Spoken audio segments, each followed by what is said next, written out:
Hello, and welcome back to the Ladies Wrestling Grio podcast. This is our third week in our WCW month, and it is awesome to be able to talk about a very important factor that went into my love for wrestling, but also my love for WCW. As the temperature is starting to cool, I thought it might be fitting to heat it up and talk about a sizzling dance team that added so much to the intermissions in between the matches for WCW. They certainly made it must see TV. This week, I am talking about the WCW Nitro Girls. During the mid 90s, girl power was all the rage, and that was heavily due to the waves that the Spice Girls were making across the pond. And I think that that same sentiment is definitely true for the Nitro Girls. I think both groups had a beautiful philosophy that all women, no matter what race, creed, or religion, should be represented and feel a great sense of empowerment. So I thought it would be fitting to really get into their careers. You had so much representation with the Nitro Girls. You had white, Italian, Latina, Asian, and Black representation that I had personally never seen in women in wrestling. The dream team of the 90s in basketball brought in the inner sports fan in everyone. And due to that, the basketball team cheerleaders really shined. So it was a no brainer for WCW's TV producer, Eric Bischoff, to want to add that type of flavor to his product and bring that into the wrestling world. And I felt like during that time where I started to see a lot of great female representation in entertainment, that I could kind of live a double life. As a pop fan, I could have the collectible cards of the Spice Girls while also getting the Nitro Girls calendar as well. So this episode is called Nitro Girls, the dance team that made you want to move. So the initial function of the Nitro Girls was to dance and entertain the live crowd during the commercial breaks. And Eric Bischoff was absolutely bored with having the generic t-shirts, shooting out of the gun, have a cute girl do it while they're trying to keep the fans entertained. So one day during lunch with Kimberly Page, he started to ask what did she think could help to solve that problem of having proper and entertaining spots during the commercial breaks. And it wasn't just for the entertainment of the live crowd. He was smart. He wanted to make sure that he could keep those fans in on the commercial breaks because during that time, you really had to make sure that every moment kept these crowds entertained. I mean, we were in the Monday Night Wars. So Kimberly came up with a great idea of having the same entertainment during the breaks that the NBA teams possessed. Formed by Kimberly Page, DDP's real-life wife and on-screen manager at the time, with Eric Bischoff's approval, Kimberly had an idea to form a dance team that would be inspired by the Fly Girls from the popular sketch comedy show In Living Color, and Kimberly melded the Fly Girls hip-hop flavor and attitude with the peppy cheerleader moves of the sporting teams. So I thought that was brilliant that Kimberly came up with that. And certainly she doesn't get enough credit for having, at that time, any kind of say so in what was happening on screen with the women and coming up with something that all age groups could actually get into. So kudos to Kimberly for that. So now we have the layout about how the Nitro Girls were going to come on. And even on a past episode of 83 Weeks with Eric Bischoff, he stated that he didn't have any pushback when he presented the idea to the higher-ups in WCW. They were all for it. They thought that it would be a great way to keep that energy flowing and just make it an all-around fun time for the fans during those intermissions. So that brings us to the Nitro Girls debut. Their debut was on July 14th, 1997 on Nitro in Orlando, Florida. The crowd was red hot that night. And what would become the Nitro Girls theme song, and I absolutely love this song, was playing as Kimberly came out to the ramp, and she introduced the Nitro Girls each. And I like that she did that because it was immediately setting the tone that, just like in the same token of the Spice Girls, where everyone could kind of identify with the different members because they were so different from each other. It was awesome that they started off by making these women individuals. And even with the cheerleading squads from the NBA or even the football cheerleaders, I think that that helped to set the Nitro Girls apart because they really wanted to make sure that every demographic of within women or young girls felt like there was a Nitro Girl that they could relate to. So even giving them their own characters with the type of names that they had, like Spice, Shay, AC Jazz, Fire, Tigress, Storm. It was really allowing you to feel that there was someone that you could connect with, and that it wasn't, most importantly, just the thing to kind of get the guys off, you know? So having that type of introduction and already making it clear these women have their own flavor that they're bringing to the table, and you guys are just getting a sneak peek into that. And while each girl was coming out to the ring, they had a warm welcome from the crowd, which we're not surprised about. And they glided to the ring and did their dance number, a famous one that incorporated 6 chairs in the ring and showed off a routine that included splits, dancing while standing on the chairs, and had black and neon colored attire, and even had fire coming from the turnbuckle at the end of the dance routine. So you could tell by the fans' reception that this was something that was going to stick around, this Nitro Girls thing, and that it was really giving prime time sporting event vibes, which is exactly what they were going for when Kimberly and Eric Bischoff was talking about this over lunch. So immediately they had a great response from the fans, and this, especially at this time, was the only way that you knew something was going to work, was getting that instant gratification from the fans. So for the Nitro Girls to come out on their first night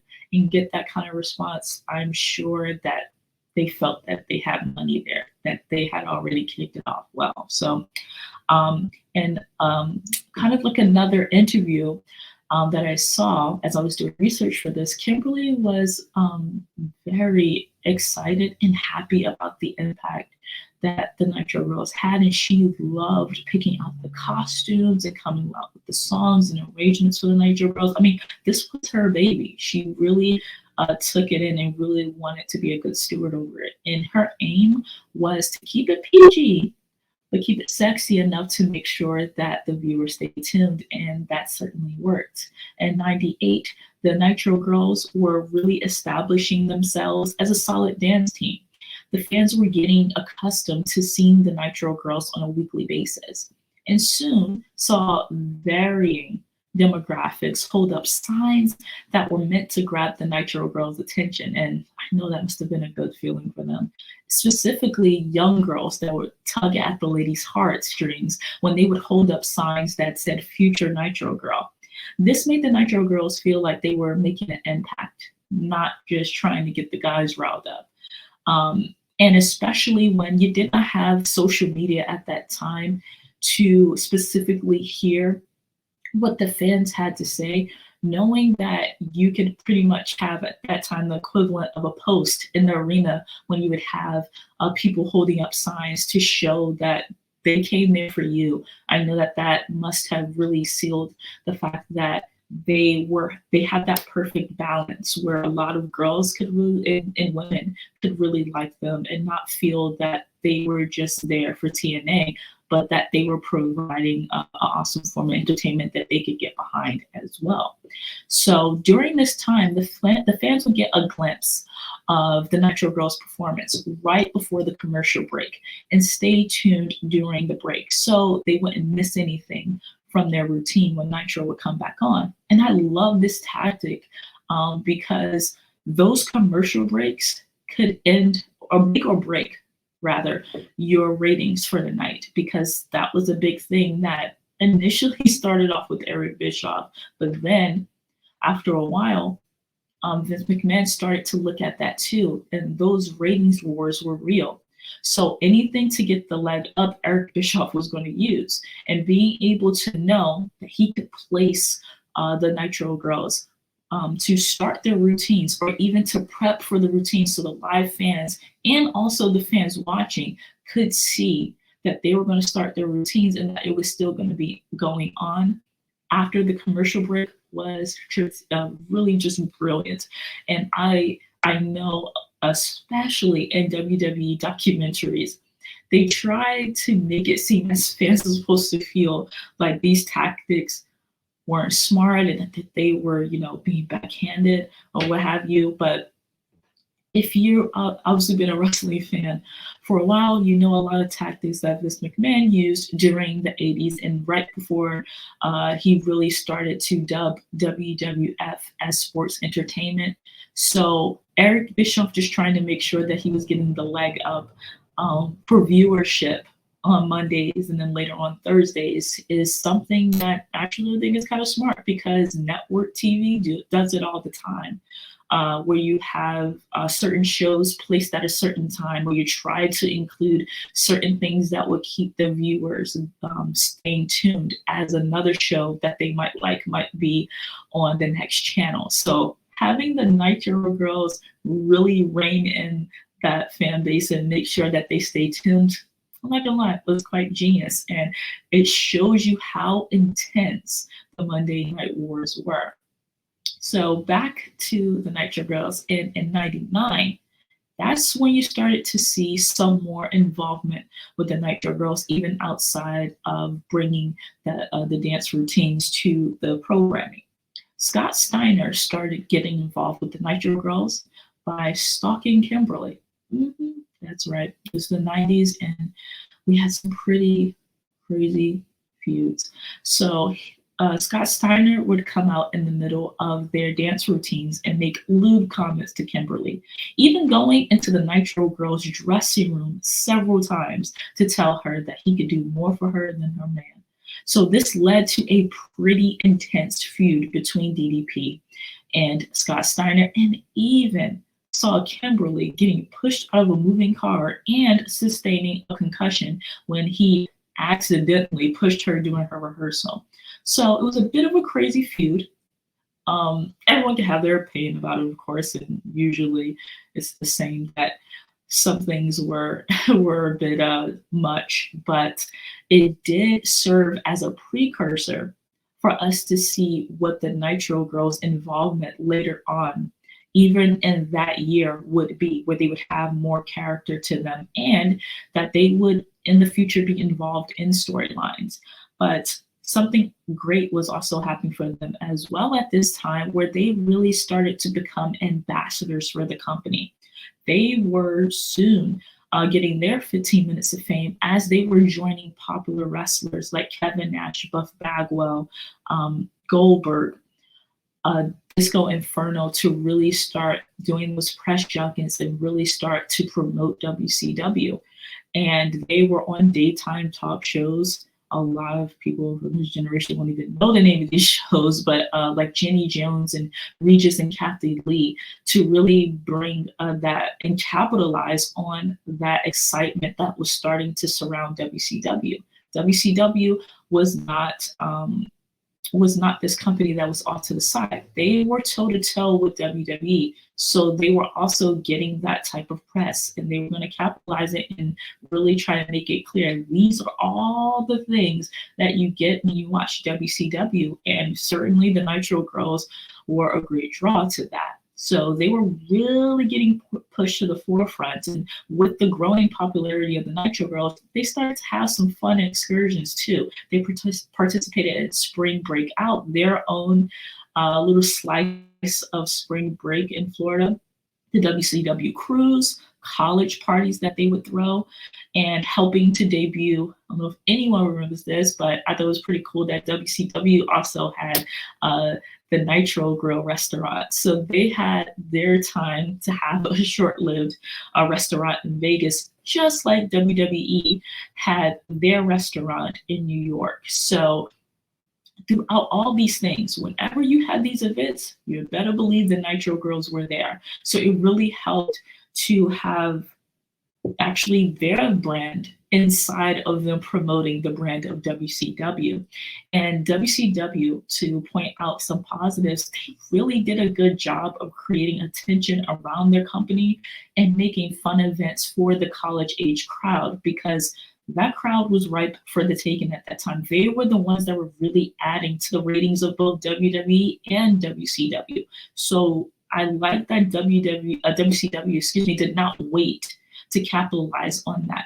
As soon as they started to see and clearly pointed out where their fan base was, the majority of, they would really push on that, but do it in a way where it seemed like the wrestlers that they were getting to be a part of these events were genuinely probably doing these things on their off time, and this was just fun for them. So it came natural. It didn't seem like they were trying to push certain wrestlers that seemed like they were a bit out of their element when they would do this. So it really made those events show WCW as if they were more than just a wrestling show, that they really were now becoming a part of pop culture. And certainly having a dance group like the Nitro Girls be a part of that really showed that they were also becoming a part of pop culture. So 1999 was a great year for the Nitro Girls.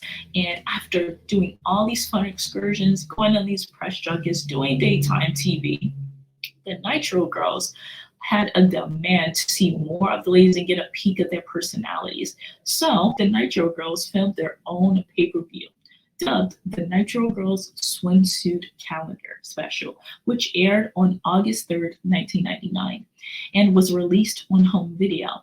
So this video, now this is just, a theory of mine, but I feel that it was a response from WCW to WWE, showing that they could also have their ladies do these really awesome, lavish, fabulous photo shoots and make home videos as well.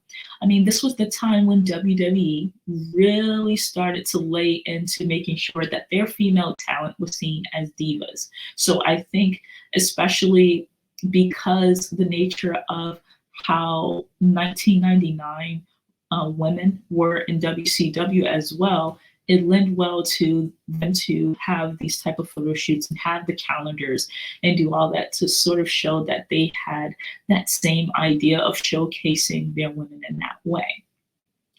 So in late 1999, the group held a competition to find a new member. Now, of course, none of us as viewers can know why they felt like they needed a new member, but regardless of that, 300 women took part in the contest from all over the country. The results were decided in a series of polls on the WWE website, the WCW website, and over the span of 8 weeks, viewers of Nitro would see 2 contestants from different states made the finals, and one by one, we would have them eliminated until they found their Nitro Girl. And on November 8th, 1999, we got just that when Stacy Keibler, a former NFL dancer, was named the winner of the contest. She received a $10,000 prize, and her routine was viewed by 4.4 million viewers. So obviously, we know what happens with Stacy Keibler after, but this was her first step into the wrestling business. And I think this competition, this Nitro Girl search, was definitely a good way for her to come up, because it showed obviously her great dance history and background, and also showed that she could be a great spokeswoman, because just like I stated earlier, WCW Nitro Girls had to not only have great moves, great looks, but they had to make sure that they were great ambassadors and speakers for the company. So I think that someone like Stacy Keibler definitely had all of that. And it really helped to propel her, not just when she moved on later in a few years, but when she was in WCW, to already come in as someone that was being seen as a star in the business. So even during the Nitro Girl search, the original Nitro Girls, some of them were not okay with having a new member. Some of them felt like it wasn't needed. So in November of 1999, you also had where Kimberly announced that she would no longer be the leader of the Nitro Girls. And she had to nurse her husband DDP back to health after he was injured by David Flair. She also wanted to get revenge by running David Flair over by a car, but that's another story. So you have the director of the Nitro Girls, the one that formed this, the one that really took the time to create what would be the dance group that all the viewers loved, Leave. And now you have the steady acre going to do her own thing, tend to her personal life, and that started to create tension amongst the women, specifically initially with Spice and AC Jazz. Spice wanted to just immediately go into that leadership role and felt that she knew how to bring all of the girls together. But AC Jazz felt like that was too swift of a decision without consulting the women beforehand to see if that's what they wanted. So this created fighting amongst the girls. And initially, both women fought it out, and Spice was named the new leader. But then Tigress wanted to have her day in the sun, and I guess you could say on top of the pyramid, all pun intended. This led to Tigress defeating Spice in a match. And yeah, you saw this a lot in the 90s. I even mentioned this in my first episode for this month, where I was talking about the 96 and 97 WCW Women's Championship and how a lot of women that, of course, already had storied careers in the business were really heading up and spearheading women's wrestling, I felt, during the mid-90s in WCW and doing a hell of a job of it. Then when you got to the 1999 year, you had a lot of women that were great in the roles that they were doing before, but then they were just being told randomly that they were going to start wrestling without having any experience. And I'm pretty sure in many cases, they didn't have the desire to be wrestlers. So with Kimberly leaving and us getting closer to the 2000s, you had members of the Nitro Girls just starting to have matches, and you can clearly tell, no offense to the ladies, of course, that they didn't have any previous training to this.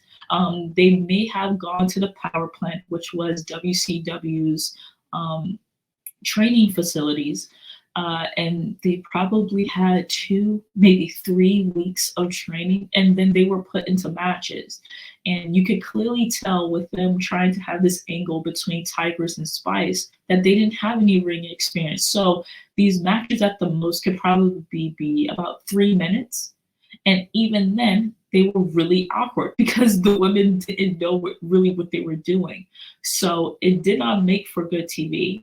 Many times, as I know I'm not crazy because I watched the match a few times, you could hear the fans booing because clearly it looked awkward. And in the process of this match between Tigress and Spice, Spice received a black eye. So this was not something that I felt worked for trying to move the Nitro Girls forward into close to the next generation of or iteration into the new millennium going into the 2000. I think that they could have revamped it, but not added the part where you had this infighting between the group that resulted in ring matches. If they were just going to possibly have storylines around it, that would have made sense. But despite that, despite the little hiccups with that, the Nitro Girls still pulled it back together, added some new women, and started off into the 2000s. And with that came WCW's attempt at trying to get some silver screen attention. And the Nitro Girls were involved in their attempt at that with doing the Ready to Rumble film. Now, for 2 months, the girls went to LA and trained actress Rose McGowan. Rose McGowan was the actress in Scream 1 and one of the stars of the hit show Charmed, for her to be an on-screen Nitro Girl for the film. and they had their own trailers and they received the Hollywood royal treatment. They also became SAG members after completing the film. So this was a big opportunity for the women, and it continued to show their brand as specifically being Nitro Girls. Just like when you see appearances from the Dallas Cowgirls, in movies, TV shows, and many commercial spots, the Nitro Girls were getting that same type of attention and prestige. So it was really cool to see that. I remember being really excited to see Ready to Rumble, and I want zero judgment because I was a kid and I just wanted to see my favorite wrestlers on film. Don't try to make the film more than it was. It was simply for that. It wasn't an Oscar-winning movie. It was never going to be that. It was simply for us wrestling fans to be able to go to the movie theater and see our favorite wrestlers in there. So to be able to see the Nitro Girls being in there and having one of my favorite scenes in the movie where they were dancing at this party that they were supposed to have, the party scene, and they had one of the best routines and songs in the video, and they really added some flavor to the movie. That was just something that will always live in my head when I think of the Nitro Girls, because they had little spots in it where you would see them in all of their awesomeness with the fashion that they had and the cool badass dance routines that I just absolutely love. So Ready to Rumble will always be a nostalgic favorite that I will not feel like I will have to defend, because I know why I love that movie, and that's just the end of it. But with seeing the Nitro Girls still having that notoriety going into the mid 2000s, it was good to see that they had still kept to what the Nitro Girls represented and kept them going forward. So a lot of the girls that left after the second iteration of the Nitro Girls really started to become on-screen characters and really started to manage a lot of the male wrestlers. So we had the second iteration of Nitro Girls.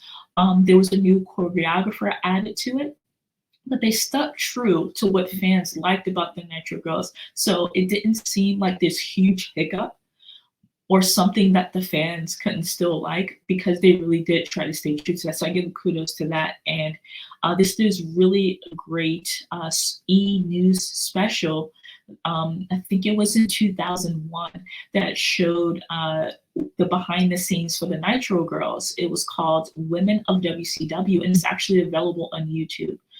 Where they show the women of WCW, and there's a good chunk of it that shows what the WCW Nitro Girls were at that point and what women were part of it, and the choreography, the thought process into why they do their segments like that. And I thought it was really good to get that insight into what the Nitro Girls were doing at that time. So go on YouTube and check that out, the Women of WCW, and at the time E Network did it.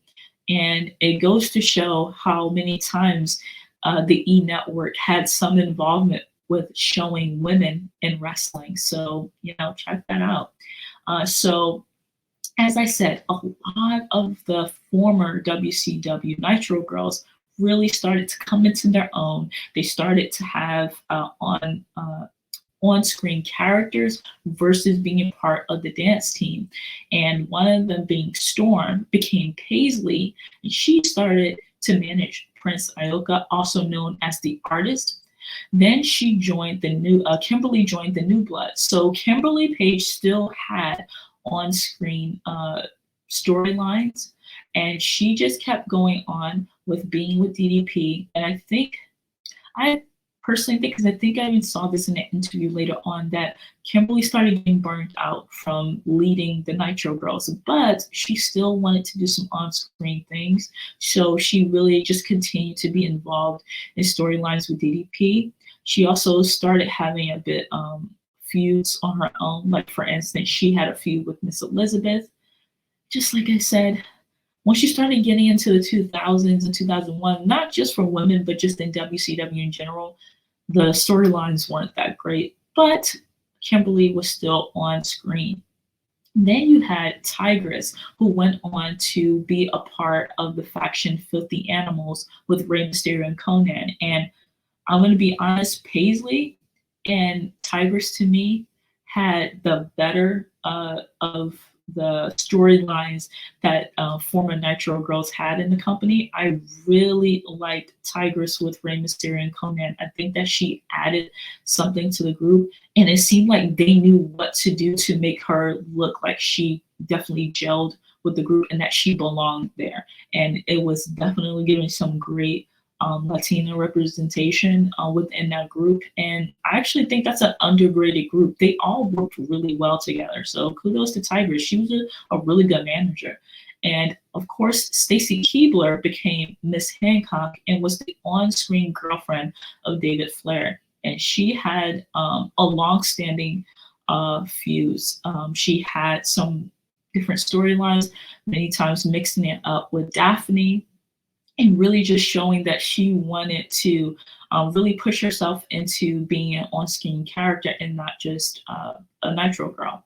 So after 2001, when WWE acquired WCW, unfortunately, the Nitro Girls were never contacted to do anything in WWE in any capacity. Not even later on for interviews or to have any participation in documentaries about their involvement in WCW. And I found that really weird because the Nitro Girls were one of the biggest successes of WCW in the mid to late 90s. So you would think that there would be times when that would be mentioned. But no shade, WWE doesn't really like showing what the fans would consider really positive things that they added to the wrestling business. So I can't really say that I'm surprised, but I think it's a shame for what the Nitro Girls brought to the table that they didn't get that recognition that many times you hear constantly the NWO, which I would say I'm a huge fan of NWO, but usually that's the only contribution that you hear that WCW had to wrestling in the 90s. And I think that's just false. You know, there were so many awesome things, and certainly the Nitro Girls were one of them that were original ideas that WCW came up with. But then the 2001s created such a unknown territory for a lot of people that were involved in WCW. And sadly, a lot of them were not contacted because they just didn't fit into, I guess, what WWE wanted when they brought a select few to the company. Storm, aka Paisley, and later on Charmel in WWE had great success after WCW. She became a prominent manager in WWE for her husband, King Booker, in the mid 2000s. And that success that she had, that hard work that she had to endure, because when she first came to WWE, she started off as a commentator, but she also went to OVW and she worked her butt off to be able to be seen as someone that took the business seriously, that had actually some great in-ring talent, but I think the injury stopped that. And also, I believe Charmel even said a few months ago in an interview that there was a lack of confidence in herself in the ring physically, but she loved the business, and she really, in my opinion, became a great manager that really knew how to get that crowd and make them hate her, or even at times really love her. So I think because of that type of reaction that Charmel was able to get every time, the WWE decided 7 months ago to put her in the Hall of Fame during the WrestleMania weekend. And I thought on social media, it was so cool to see the other members of the Nitro Girls really show that support for Charmel. And they had these beautiful Queen Charmel shirts that they were sporting. I think they even went to a signing that Charmel had, and they really just wanted to show her love. And to see that the Nitro Girls still have that connection after, I think, about 21 years, that's pretty good. You know, that shows that there was a real camaraderie between the girls, and that when these women all need support, they all come together. So Charmel out of the group, outside of Stacy Keibler, who had a great success in WWE as well, and actually immediately, as soon as she was called to come to WWE, she immediately saw success and is one of the biggest success stories out of WCW, male or female. I mean, she was even able to take that success and go on to mainstream shows like Dancing with the Stars. So you're seeing what Charmel and Stacy Keibler, they were able to have that time in WCW and really kind of get to learn the business and then prove when they were called to be in WWE that they were going to bring it. So those are two examples of WCW girls that had success moving on after 2001.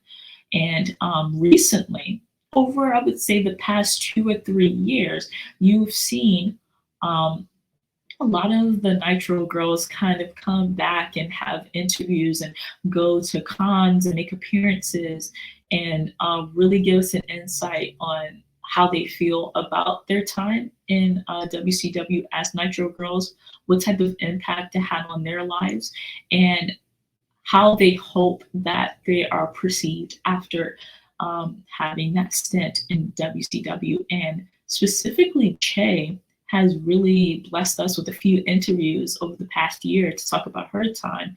And is really awesome to be able to get really nostalgic, hearing their stories and talk about things that you couldn't have known the backstory back then because there wasn't as much access to these women as it is now, where you could have several podcasts go over many things that happen and them give their opinion or perception of it in hindsight now. So it's been pretty cool. And in one interview not too long ago, both Spice and Shay mentioned that there might be a tell-all book coming soon to talk about what went on in WCW, and I would definitely buy a copy of that. I will probably be one of the first because I'm pretty sure there's so many good things that will be in there. So, and there might be a podcast coming from some of the ladies.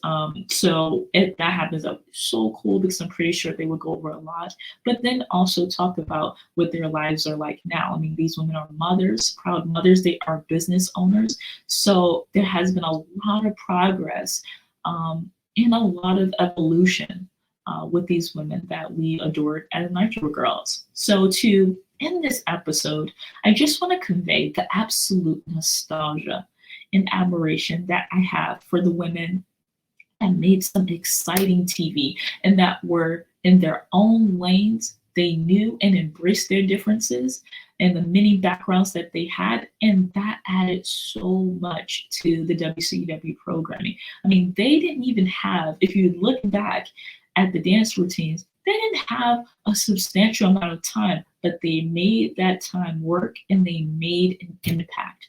And that's all that matters. So I hope the Nitro girls know what an imprint that they made on the business and on women like me, a young girl in the 90s who really hopes to continue to tell their story because so many girls started to watch wrestling because of the fact that they saw women that were like the other women that they would see on the silver screen, on their TV screen, on different shows. So it added a level of femininity and relatability that sometimes they may not have gotten with just seeing the men on screen. And I know you say, for example, that ring announcer and interviewer, SoCal Val, I love her. She brought this up many times on her podcast, Gall TV, that there were a lot of women, for instance, the Nitro Girls, or when she would see Tori Wilson or Stacy Keibler in WCW, or during the Divas era, that she immediately linked to because those were women that liked having a flashy attire. They loved being uber feminine and showing a lavish lifestyle that she absolutely loved. So I like that WCW capitalized on seeing that there were some girls that probably wouldn't mind watching the whole show if they were able to see the Nitro Girls and see that there was a part of them that was being shown as a part of a huge sense of relatability that they could focus on and feel that they were included. And that to me was a big part of that late 90s time in WCW. I feel like they really tried to include so many different groups of people within their programming by having so many different types of wrestlers, so many types of styles, and then adding on the Nitro Girls with their routines and the way that they packaged the Nitro Girls to feel like they were from all over. So I hope that the Nitro Girls know that type of impact that they had, specifically because this is the Ladies Wrestling Grio, what type of influence that they had on female wrestling fans. Their happy, carefree attitude, flashy, trendy clothes, and electric choreography made women that may not have looked at WCW before take a second look. So WCW Nitro Girls, we salute you here on the Ladies Wrestling Grio, and I hope that after listening to this episode, that you go back, you look at some of the things that the Nitro Girls were able to do, even seeing like some of their cool commercials where they would have their own WCW Nitro Girls card, or their calendar commercials, or seeing all of the great events that they were at and how they would create such a buzz when they were into the room, how much of an impact that had at that time, because they definitely deserve to feel that they had a really cool impact at that time. And certainly maybe even start up the conversation as to whether that could work in this generation with having those type of breaks in between matches, if that would help to get the attention of the crowd and kind of add a cool element to it, so that every type of girl or every type of person can feel included in the wrestling programming that you see. So this was our third week of our WCW theme month. I truly hope that you enjoyed it, and I truly hope that you come back next week to see what we talk about. That was also a great contributor to WCW in the 90s. So I hope you come back, and I hope you enjoyed. I'll see you soon.